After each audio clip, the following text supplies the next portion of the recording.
Welcome, everybody. This is Phil Fersht. I'm the CEO, Chief Analyst at HFS Research. And today I'm very happy to have an old friend and a real industry veteran. I use that word in a positive sense, in Venu Lambu, who is now the Designate CEO for LTIMindtree. So I'm really happy to have you join us today, Venu. And I'd love to hear a bit more about you and the path to you leading this $4.5 billion services powerhouse. Thank you, Phil, and nice to be here. Thanks for having me on this conversation. Tell me a bit about your background and what kind of influenced you along the way to end up doing what you're doing now. It's very interesting. It does look like a long back when I started my career, but you know how this works in the technology business. Things move very fast, and you already counted 30 years plus that you've been in this industry. You know what? Interestingly, I started with a company called Digital Equipment Corporation. Not sure how many people remember that company now. It used to be a Boston-based tech company which used to manufacture all those big alpha systems and PDP-11s and so on, so things much before the enterprise computing got shrinked with more power. That's the time when I started my career. And now, if I just look back, how things moved from there to the client server computing to the cloud computing.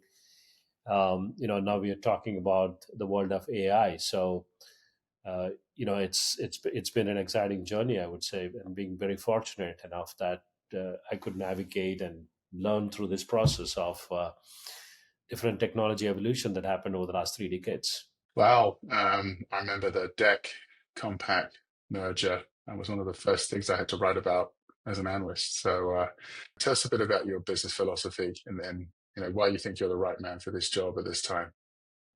Firstly, I've been very fortunate enough to be back in LTIMindtree, to be back amongst the friends with whom I worked for many years, and back among the teams, which I believe is one of the best in the industry. I've been fortunate enough to lead that team.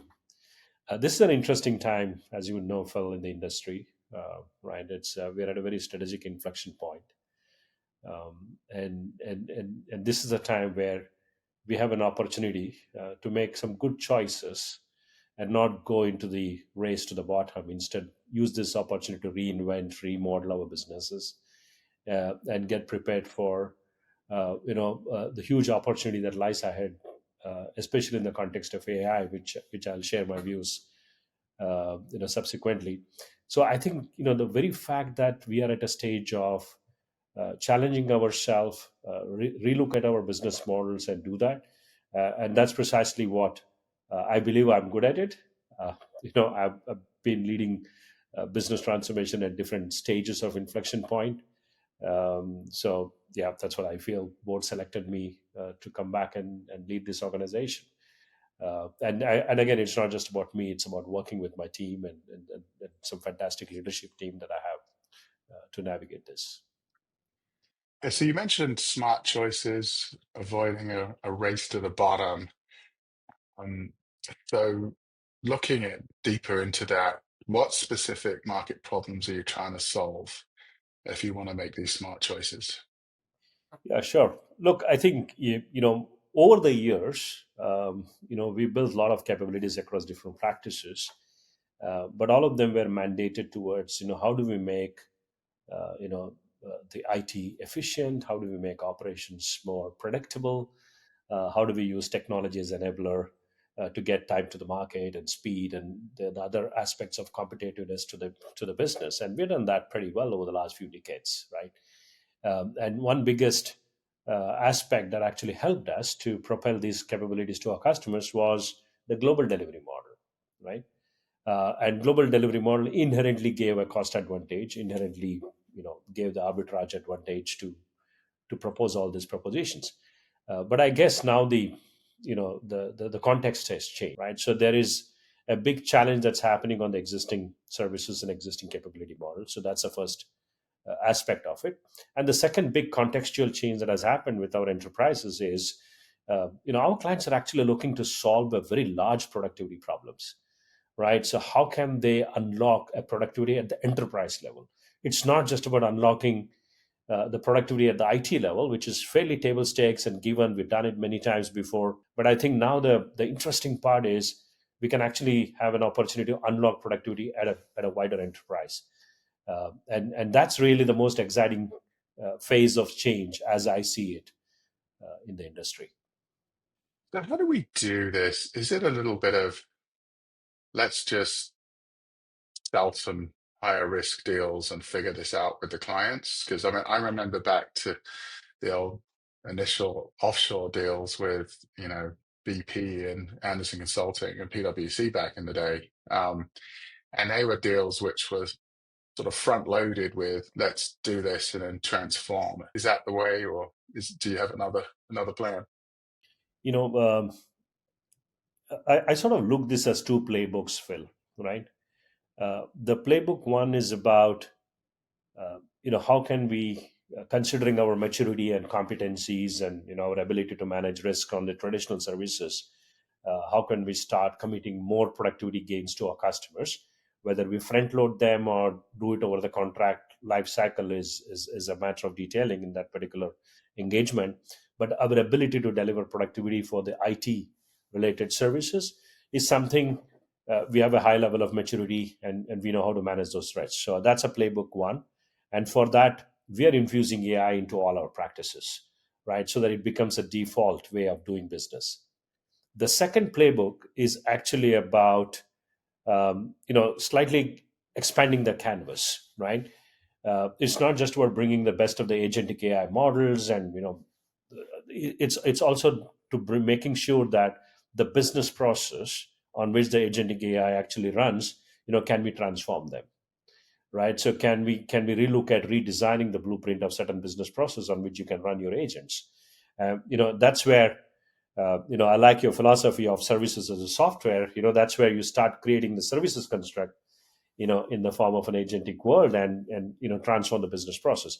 That one is going to be on a learning curve because it's at an early stage of evolution, and that's where we need to slightly demonstrate a better risk appetite and put our chips on the table, to get those engagements going on with our customers, and which I'm sure will mature with time at much faster pace than probably we have seen the earlier evolutions.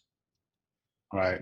And do you think the biggest challenge is convincing customers to view you differently?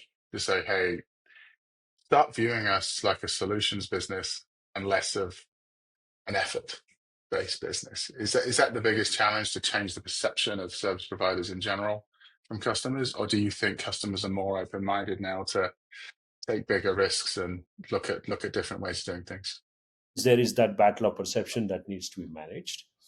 But there is enough credibility and enough historical experiences that can be leveraged, as I see, to actually manage this perception, right? And we have done that, right? When we were working through the classical good old ERP transformation, we are the companies who actually help the clients to transform their business process through, to a large things. We did the same thing when the front end needs to be enhanced and a different client experience needs to be enhanced through Salesforce. We came through actually the SaaS world, the phase of SaaS, and the phase of a traditional enterprise apps. We actually demonstrated that, right? So now it's another opportunity to, sort of leverage those trends back and start positioning ourselves into the new AI world. Yeah, and you know, talking about veterans and when we started out, but back in the day, you weren't a CIO until you had an SAP or an Oracle rollout on your resume, and you were dying to get up and talk about it to the world and how you did it and what worked, what didn't work. Why is it with AI transformation, everything is suddenly so top secret and no one wants to talk about it? Yeah, I'm not sure whether it's about a secrecy issue, Phil. Probably it's a bit of a fuzziness that is there in the narrative, right? In the market there, and that creates a bit of a fuzziness both on the expectations from the client side, and also a bit of a fuzziness on the service provider side in actually defining what is AI, right? There's a bit of washing of AI happening on the classical programs that you write. So I think we have a job both as a provider and the partner, and along with our partner ecosystem, to start defining very sharply on what we call as AI services, right? You call as AI and you end up doing some T&M engagement with 10 people, 20 people and call those engagement as AI. For me, it is not, right? So I think AI should push the envelope in the way we engage with customers. We should push the envelope in terms of managing the outcomes for our customers. And most importantly, there has to be a measurable outcome on how you actually impacted the productivity area, right? The impact value becomes very critical. So if you start measuring that impact value, I think the definitions get sharper. I think we're starting to see a certain mindset shift amongst a smaller proportion of enterprises, but it is happening. And the three things that really came out of some recent roundtables we're doing is the three things that are really impacting are customer experience, employee experience with AI. So making your employees feel positive, feel motivated, feel part of this and not feel threatened and fearful. Having it impact your customers directly uh, and more profitably. And then the third area is measuring I think should be measured from profitability, not necessarily productivity, but how profitable is this? How are we actually becoming more competitive? How are we using this to do things at lower cost, higher profit, higher productivity, that sort of thing. But bearing this in mind, when you look at what you'd liked people to say about LTI, what would you like to hear in a year's time is why I'd want to go with these guys versus this other company.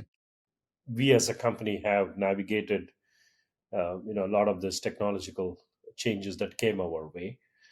In fact, we sort of navigated very successfully, when we transitioned on the other side, from even when we were two separate entities of LTI and Mindtree. Each of them went through those changes, and combined together, we are much more powerful now, right? To sort of manage the inflection point that we are navigating.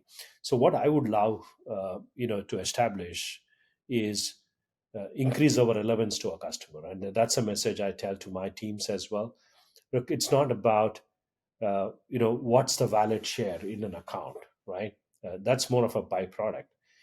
What's my relevance factor with the clients, right? Especially, when the conversation is about unlocking the productivity at the enterprise level, translating that into the pure profit dollars to our customers, or increasing the revenue for our customers, or reinventing their business model. There is an interesting relationship factor which I believe will become important, and I would love to champion that. Is what I call as a relevance factor. Yeah, very good. But I can't end this interview without a quick question around navigating our geopolitical environment right now, which clearly dominates everybody's thinking. And we look forward to hearing you at our summit next month as well, talking about this. But navigating risks and opportunities right now. What are the opportunities? What are the risks, Venu? Is there anything that you can share with our audience on what you're looking to apply?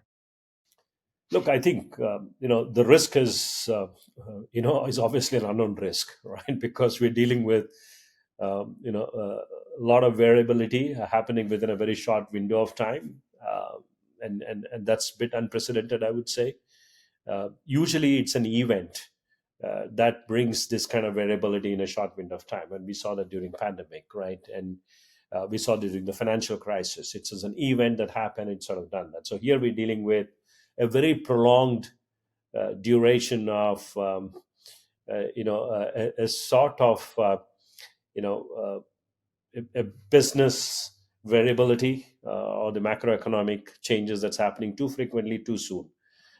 So the best thing that we can do, and is to be very close to our customer.